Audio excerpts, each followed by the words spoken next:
দুর্ঘটনার পর প্রায় ৭ ঘন্টা অতিবাহিত হয়েছে। ৭ ঘন্টায় আমরা নানামাত্রিক ঘটনা এবং সাক্ষী হয়েছি আমরা।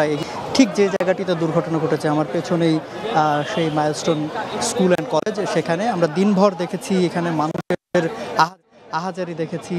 মানুষ এখানে এসছেন শিক্ষার্থীদের জন্য, হাহাকার করেছেন এবং অনেকেই স্বজনদের জন্য ঘুরেছেন দাঁড়ে দাঁড়ে। এবং তারপরে আমরা উৎসুক জনতার যে ভিড় সেটি দেখেছি। তারপরে এখান থেকে একে একে উদ্ধার করে তাদেরকে নিয়ে যাওয়া, হাসপাতালে পৌঁছে দেওয়া, এই যে নানা বিষয়, সেগুলো কিন্তু আমরা এতক্ষণ এই যে ৭ ঘন্টা সময় অতিবাহিত হয়েছে সেই ৭ ঘন্টার মধ্যে কিন্তু আমরা দেখেছি। এবং এখন যে পরিস্থিতি এখানে দেখতে পাচ্ছেন, যে জায়গাটিতে দিনভর ক্রাউড ছিল সেই জায়গাটি থেকে উৎসুক জনতাদের সরিয়ে, আবার সহকর্মী যদি একটু দেখায় যে তাদেরকে দূরে সরিয়ে দেওয়া হয়েছে। এই জায়গাটি পুরোপুরি খালি করে দেওয়া হয়েছে মূলত সন্ধ্যার পর এখানে সেনাবাহিনীর সদস্যরা এখানে এসেছে। বলা যায় যে তারা কিছুটা মারমুখী ভঙ্গিতেই ছিল এবং তার কারণেই আমরা দেখেছি যে দিনভর যে মানুষজনের উপস্থিতি এখানে ছিল সেটা কিছুটা কমেছে। এবং আমরা দেখেছি যে যখন উদ্ধার তৎপরতা চলছিল তখন বিভিন্ন সময় বেগ পেতে হয়েছে।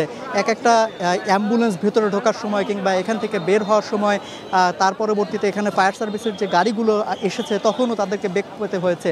এবং এই যে সামগ্রিক পরিস্থিতি সেটা কিন্তু দিনভর একই রকম ছিল, কিন্তু সন্ধ্যার পর আসলে পরিস্থিতি, এই জায়গার ঘটনাস্থলের যে পরিস্থিতি সেটা কিন্তু পরিবর্তন হতে থাকে। এবং দেখতেই পাচ্ছেন এখন যে তাদেরকে কর্ডন করে শিক্ষার্থীরা, এখানে মূলত শিক্ষার্থীদের যারা ভলান্টিয়ার হিসেবে কাজ করছেন তারা এখানে অবস্থান করে আছেন এবং তাদের কর্ডনের ভেতরে আসলে শুধুমাত্র আমরাই আছি এবং আইন শৃঙ্খলা রক্ষাকারী বাহিনীর কিছু সদস্যরা রয়েছেন, আর বাদ বাকি সবাইকে দূরে সরিয়ে দেওয়া হয়েছে যাতে উদ্ধার তৎপরতার যে শেষ মুহূর্তের যে কাজটুকু বাকি রয়েছে সেটাতে যাতে কোনো ধরনের বিঘ্ন না ঘটে। তো আমার সহকর্মী বলছিলেন যে হাসপাতালে বিপুল সংখ্যক এখানকার যারা হতাহত হয়েছে তাদেরকে নিয়ে যাওয়া হয়েছে, বিভিন্ন হাসপাতালে ছড়িয়ে ছিটিয়ে হতাহতরা রয়েছে এবং তাদের স্বজনরাই কিন্তু এখানে উপস্থিত হয়েছিলেন। আরেকটি বিষয় জানিয়ে রাখি যে ভবনটিতে বিমানটি দুর্ঘটনা কবলিত হয়েছে সেই ভবনটিতে কিন্তু ক্লাস 1 থেকে 5 পর্যন্ত যে শিশু শিক্ষার্থীরা রয়েছেন তাদের কিন্তু ক্লাস ছিল এবং স্কুল ছুটি হওয়ার পর মূলত ওই সময়টাতেই বিমানটি সেখানে ক্র্যাশ করে এবং পরবর্তীতে সেখানে অনেকেই নিহত হন, আহত হন এবং তাদেরকে উদ্ধার করে পরবর্তীতে হাসপাতালে পাঠিয়ে দেওয়া হয়। এবং অন্যান্য যে ভবনগুলো ছিল সেই ভবনে যারা শিক্ষার্থী ছিলেন তারা কিন্তু আটকা পড়ে গিয়েছিলেন। এই যে যতক্ষণ উদ্ধার তৎপরতা চলেছে আমরা এখানে এসে দেখেছি যে তাদের জন্য তাদের অভিভাবকরা এখানে উপস্থিত ছিলেন এবং তারা মূলত অপেক্ষায় ছিলেন যে কখন তাদের কাছে তাদের সন্তানকে হস্তান্তর করা হবে। এবং আমরা যেটি দেখেছি যে সন্ধ্যার পর এখানে আস্তে আস্তে যে সেই সব শিক্ষার্থীদের হস্তান্তর করা হয়েছে এবং সেখানে আমরা শুনেছি। তো আসলে সার্বিকভাবে আমরা আরও বিস্তারিত জানবো, আপডেট হলে আমরা জানাবো। এখন আমরা সরাসরি চলে যাব জাতীয় বার্ন প্লাস্টিক অ্যান্ড সার্জারি ইনস্টিটিউটে, সেখানে একটি ব্রিফিং চলছে আনুষ্ঠানিকভাবে, সেই ব্রিফিংয়ে আমরা চলে যাচ্ছি সরাসরি। এসি কেনার কথা ভাবছেন? ভিশন দিচ্ছে যে কোনো এসিতে 15% নিশ্চিত ছাড়। এছাড়াও থাকছে মানি ব্যাক গ্যারান্টি নিশ্চয়তা। মৃত্যু সংখ্যার বিষয়টি আমরা নিশ্চিত করছি না এই কারণে যে এখানে যে কোনো, যেমন এই মুহূর্তে এখানে এই কিছুক্ষণের মধ্যেই গত কিছুক্ষণ আগে এই হাসপাতালে দুইজন মৃত্যুবরণ করলেন। সেজন্য আমরা আপনাদেরকে অনুরোধ করছি আপনাদের মাধ্যমে যে এই মৃত্যু সংখ্যা বা এই আহতের সংখ্যার বিষয়টি সংখ্যায় খুব বেশি জোর না দিয়ে আমরা বোঝার চেষ্টা করি এই ঘটনাটির ভয়াবহতা। এখানে সব মিলে 7টি হাসপাতালে এই রোগীরা এই মুহূর্তে ভর্তি আছে। আপনারা ঘটনাটা জেনেছেন যে প্রাথমিকভাবে উত্তরার ওই অঞ্চলের হাসপাতালগুলোতে গিয়েছিলেন, বাট চূড়ান্তভাবে এখন প্রধানত এই ন্যাশনাল বার্ন ইনস্টিটিউটে এবং সিএমএইচে রোগীরা ভর্তি আছেন। এখানে প্রাথমিকভাবে রোগীরা যা এসেছিলেন তার মধ্যে এই মুহূর্তে ভর্তি অবস্থায় আছেন 44 জন। এখানে আমরা মৃত্যুবরণ করেছেন এই সংখ্যাগুলো বলবেন 3 জন এই হাসপাতালে আনার পর। এখান থেকে পাঠানো হয়েছিল 4 জনকে ঢাকা মেডিকেল কলেজে, তার মধ্যে 1 জন মৃত্যুবরণ করেছেন। সিএমএইচে স্বীকৃতভাবে এখন পর্যন্ত আমরা বলছি 12 জনের মৃত্যু সংবাদ নিশ্চিত করা হচ্ছে, সেখানে চিকিৎসাধীন আছেন 25 জন। সব মিলে সংখ্যাটা 88 জনকে আমরা নিশ্চিত করছি যে হাসপাতালে ভর্তি অবস্থায় আছে। মৃত্যু সংখ্যা নিশ্চিত করছি আমরা 17 জন, যদিও এখানে অনেকে কেউ 19-20 বলছেন।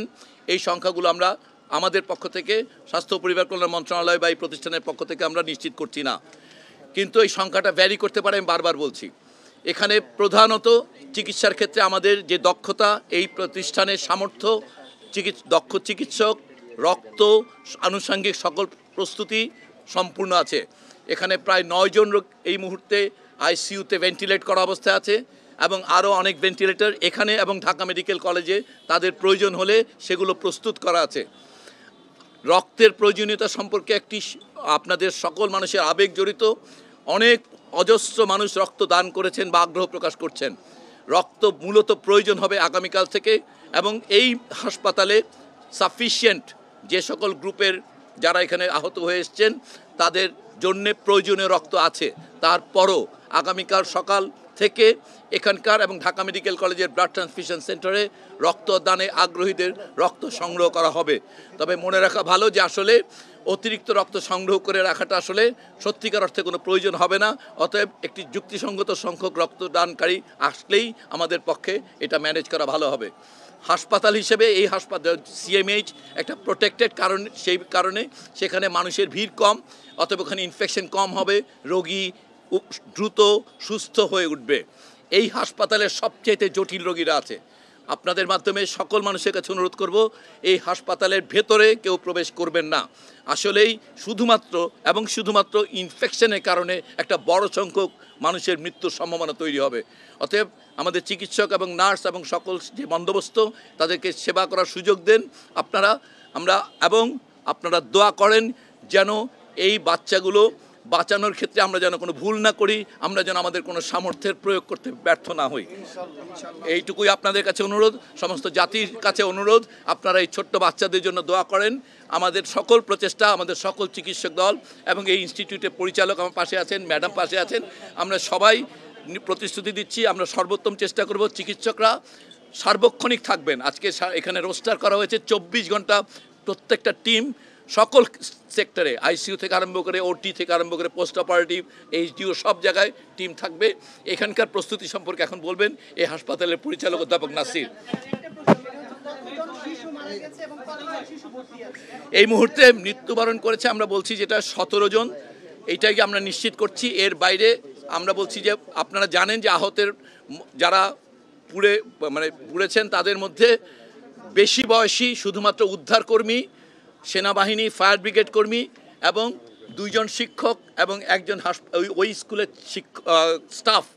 এছাড়া বাকিরা সবাই শিশু। সো এই শিশুর সংখ্যা 100 বেশি এবং অন্যান্যদের সংখ্যা 15 জনের কাছাকাছি হবে, এটা এক্সাক্ট না। এবং এই 100 জনের মধ্যে অল্প কিছু আছে যারা ইতিমধ্যে চিকিৎসা গ্রহণ করে বাড়ি গিয়েছেন, সে সংখ্যাটা খুবই কম। অধিকাংশই এখন আসলে হাসপাতালে আছেন। এখানে যে 48 জন 49, তার মধ্যে 2 জন শুধুমাত্র অ্যাডাল্ট, বাকিরা সবাই 18-র নিচের। এই বার্ন সম্পর্কিত ব্যাপারটা উনি বলতে পারবেন। তারপর আপনাদের মোটা ধারণা বলছি যে আসলে এই বার্নের যে ধারণা উনি বলবেন বা যেটা বলা হয় এটা একেবারেই প্রাথমিক মূল্যায়ন এবং এটা বাইরে থেকে দেখা। এই ধরনের বার্নের ক্ষেত্রে বাইরের বার্নের পাশাপাশি তাদের যে ইনহেলেশন ইনজুরিটা হয়েছে সেটা কিন্তু পরবর্তীতে তাদের আউটকামের উপরে খুব বেশি প্রভাব ফেলবে। অতএব বার্নের পার্সেন্টেজ যে কত মানুষ ঝুঁকিতে আছে এটা নির্ণয় করাটা অতি সরলীকরণ হবে। তারপরও উনি প্রতিটা ক্ষেত্রে বার্নের যে ব্রেকআপটা এটা উনি বলবেন পরিচালক মহোদয়। একজন, হ্যাঁ, আমরা যে 17 জনের কথা বলছি এরা শিশু। এখানে একটা ব্যাপার বলা ভালো যে এখানে এখন পর্যন্ত 7টি লাশ, এই 17 জনের মধ্যে 7 জনের কিন্তু এখনও শনাক্তকরণ করা যায়নি। এটা অ্যাবসলিউটলি দেহাবশেষ। অতএব তাদের ডিএনএ স্যাম্পল নেওয়া হচ্ছে। অতএব এই 7 জনের এর মধ্যে 6 জন সিএমএইচে, একজন উত্তর আধুনিকে। অতএব দেহাবশেষ থেকে আলটিমেটলি জানা যাবে হয়তো পরিচয়। এখন এটা বলা কঠিন, তবে আমরা ধারণা করছি তারা সবাই হয়তো শিশুই হবে।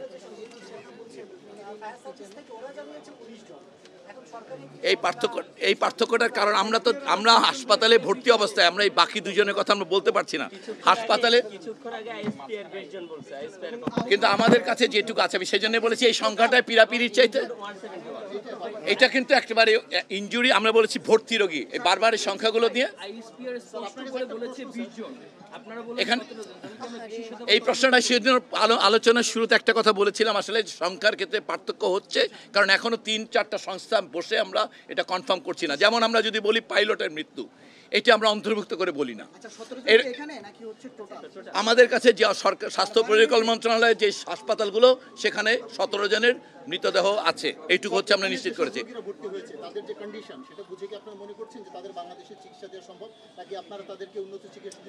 এখনকার ইভ্যালুয়েশনে আমাদের এই মুহূর্তের ইভ্যালুয়েশন অনুযায়ী তাদের চিকিৎসা এই ইনস্টিটিউটে যে সামর্থ্য সেটা অনুযায়ী সম্ভব।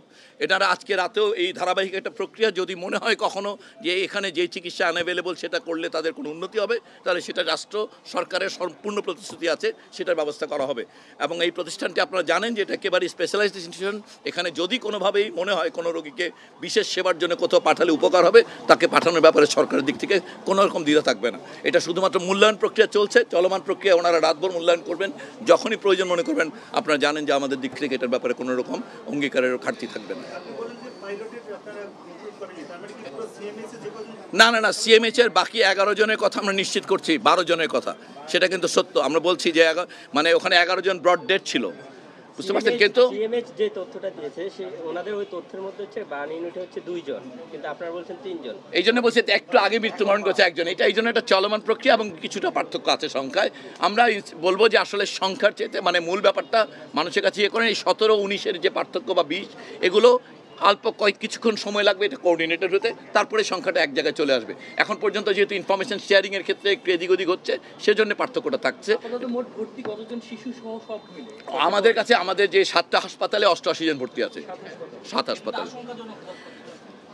এই প্রশ্নটার উত্তর দিতে চাই না, তারপরও যেহেতু জিজ্ঞেস করে ফেলছেন, আমরা মনে করি যে আমাদের মোটা থেকে প্রাথমিক মূল্যায়নের ক্ষেত্রে 25 জনের মতন আসলে আশঙ্কাজনক অবস্থায় আছে। এটা হচ্ছে প্রাথমিক মূল্যায়ন। আমরা আশাবাদী যে এর মধ্য থেকে হয়তোবা অনেকেই আশঙ্কামুক্ত হয়ে যাবেন। ধন্যবাদ। আমরা স্যার শুরুতে যে কথাগুলো বলেছেন যে লোকজন যত কম আসবে ততই আমাদের জন্য, রোগীদের জন্য ভালো হবে। আমরা শুরুতে একটা জিনিস জানেন যে এইরকম একটা ঘটনা ঘটবার পরে সারা দেশ থেকে মানুষ উৎকণ্ঠা উদ্বিগ্ন নিয়ে এখানে এসেছে। আমাদের পক্ষ থেকে আমরা শুরুতেই বারে বারে এই ব্রিফিংটা করছি এবং আপনাদের জন্য বলি, যারা ভিআইপি লোকজন বা পলিটিক্যাল লোকজন অথবা অন্যরা আসছেন, তারা কিন্তু কেউ রোগীদের কাছে যাচ্ছেন না। এবং আমাদের স্যাররাও কেউই রোগী দেখতে যান না, শুধুমাত্র আমরা যারা হসপিটালের সার্ভিস প্রোভাইডার তারাই শুধু রোগীর কাছে যাচ্ছি। এবং আমি আপনাদের মাধ্যমে এই প্রশ্নের জন্য আপনাকে ধন্যবাদ জানিয়ে আমি বলতে চাই, আপনাদের মাধ্যমে আপনারা সবাইকে অনুরোধ করবেন, দেশবাসীকে অনুরোধ করবেন, তারা সবাই দোয়া করুক আমরা যাতে ঠিকমতো চিকিৎসা দিতে চাই। এবং এই হসপিটালের যে ক্যাপাসিটি আছে সেই ক্যাপাসিটি অনুযায়ী কোনো অভিভাবককে কাউকেই এদের জন্য চিকিৎসার জন্য কোনো কিছু বাইরে থেকে আমাদের এই মুহূর্তে প্রয়োজন নেই। সুতরাং তাদের বাইরে থেকে যে সাপোর্ট, সেই সাপোর্টটা দরকার নাই। তো আমরা আপনাদের মধ্যে আবারও বলতে চাই, আপনারাও আহ্বান জানান অযথা যেন এই হসপিটালে ভিড় না করে। কিন্তু একটা জিনিস আপনারা সবাই জানেন, যার স্বজন এখানে আহত হয়ে আছে তারা সবাই এই খোঁজটা নিতে চাইবে। তাদের প্রতি আমরা অমানবিক আচরণও করতে চাই না বা করতে আমরা পারি না। সে কারণে আমাদের যারা আইন শৃঙ্খলা রক্ষাকারী বাহিনী আছে, স্কাউট আছে, তাদের সবাইকে আমরা বলেছি তাদের সঙ্গে অত্যন্ত মানবিক আচরণ করে তাদেরকে বুঝিয়ে বলা তারা যাতে হসপিটালের বাইরে থাকে। ধন্যবাদ।